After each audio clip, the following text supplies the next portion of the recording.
In recent years, Pope Francis has challenged us to think systemically in terms of what he calls an integral ecology, where spirituality, economics, ethics, and politics all come together.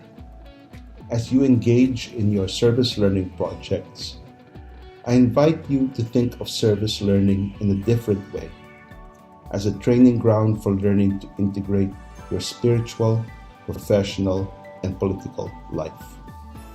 Perhaps you will have come a step closer to finding your purpose and calling in this world, and moved the world a little closer to hope.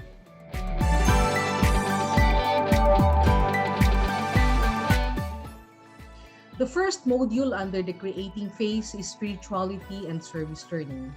It provides the faith-based foundational principles of service learning. This module seeks to understand service learning in the light of the Catholic perspective. Higher education institutions have to respond to the demands and challenges of the society and perform and fulfill their educational roles.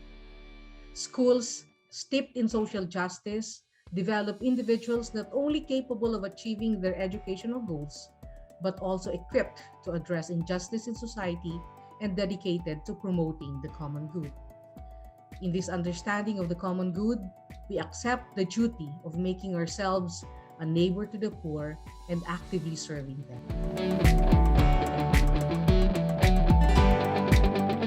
Catholic higher education institutions have an enormous commitment to serve people in need, respect human dignity, and promote justice. Hence, service learning plays an indispensable role in our own Catholic education.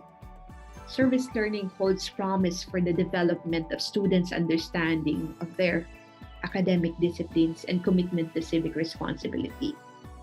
Catholic social teaching is a good resource for understanding contemporary social issues for students. It can help them recognize social structures in their own specific contexts.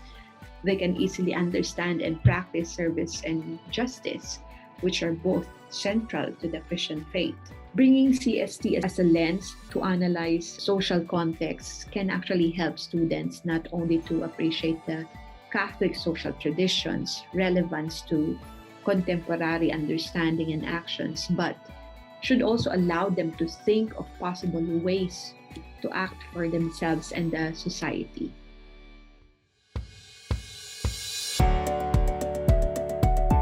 Now coming to spirituality, and I wish to emphasize here, spirituality does not come from religion, but it comes from our soul, and we must stop confusing religion and spirituality.